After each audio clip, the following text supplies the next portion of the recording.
Okay. Speaker has pronounced an order in our petition, the first petition which he took up at 4 o'clock, and he only pronounced one order that the petition is dismissed. He gave no reasons for it.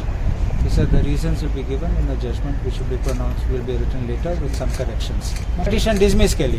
तुमचं petition आमची petition dismiss केली.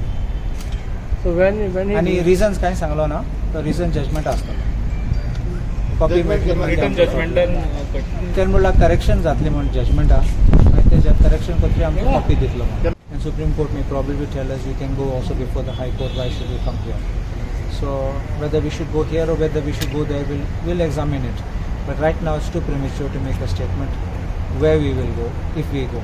Any reason or something sort of not. I said, we only said it's dismissed, nothing more. Petition number 1 dismissed, that's all. So from your side, We have no access to that order. तुम्ही बोला ना. आमकां अपेक्षा खूब आशिल्ली. मोगो पक्ष ह्या मातयेचो पक्ष आशिल्ल्या कारणान प्रत्येकाक अपेक्षा जी आसता पूण एज पर लॉ स्पिकराची ऑर्डर आज फायनल जाल्ली आसा. ताची ऑर्डर वाचल्या नंतर our will decide whether we should move in the high court. तुम्ही हायकोर्ट अजून डिसिजन मागे डिसिजन घेतलं. सांगून अजून ऑर्डर दिवना ताणें फक्त एका सेंटेन्सान सांगलां पिटिशन इज डिसमिस्ड.